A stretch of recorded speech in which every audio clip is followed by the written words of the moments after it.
16ତମ CAC ଦିବସ ପାଳନ ଅବସରରେ ନିମାପଡ଼ା ବ୍ଲକରେ ଥିବା ସମସ୍ତ ଜନସେବା କେନ୍ଦ୍ରର ଅଧିକାରୀମାନେ ମିଳିତ ହୋଇ ପୁନେଶ୍ୱର ମନ୍ଦିର ପାଖରୁ ଏକ ବିଶାଳ ବାଇକ୍ ରାଲି କରି ଚଅଁରପଦାରେ ଅବସ୍ଥିତ ପତିତ ପାବନ ସେବା ସଦନରେ ପହଞ୍ଚିଥିଲେ।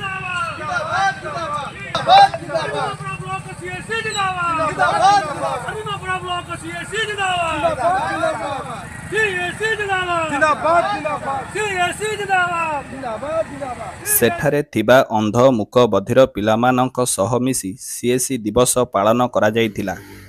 ଏଥିରେ ମୁଖ୍ୟ ଅତିଥି ଭାବେ ପତିତ ପାବନ ସେବା ସଦନର ମୁଖିଆ ଶ୍ରୀଯୁକ୍ତ ଜଗତା ସାବୁତ ମୁଖ୍ୟ ଅତିଥି ଭାବେ ଯୋଗ ଦେବା ସହ ସିଏସିର ପୁରୀ ଜିଲ୍ଲାର ଡିଷ୍ଟ୍ରିକ୍ଟ ମ୍ୟାନେଜର ଶ୍ରୀଯୁକ୍ତ ସୁନୀଲ ସାହୁ ଯୋଗ ଦେଇଥିଲେ।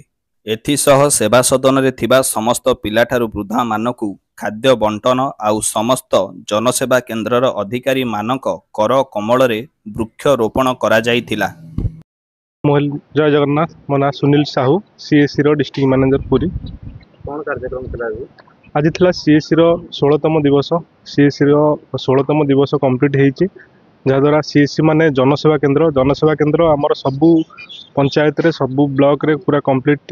ପାଖାପାଖି 1,500ରୁ ଅଧିକ ପୁରୀ ଜିଲ୍ଲାରେ ଜନସେବା କେନ୍ଦ୍ର ଅଛି। ତ ଆଜିର ଏଇ ଯେଉଁ ପ୍ରୋଗ୍ରାମ ହେଇଥିଲା ନିମାପଡ଼ା ବ୍ଲକର, ଏଇଠି ନିମାପଡ଼ା ବ୍ଲକରେ ଆମର 100ରୁ ଅଧିକ ଜନସେବା କେନ୍ଦ୍ର ଅଛନ୍ତି। ତ ସେଥିମଧ୍ୟରୁ କିଛି ଜନସେବା କେନ୍ଦ୍ର ଭାଇ ଭଉଣୀମାନେ ମିଶିକି ଏକ ବାଇକ୍ ରାଲି ହେଇଥିଲା। ତା ସାଙ୍ଗରେ ଆମର ଯେହେତୁ ଗଛ ଲଗା କାର୍ଯ୍ୟକ୍ରମ କିଛି ହେଇଛି ଏବଂ এই ସ୍କୁଲରେ ଅନ୍ଧ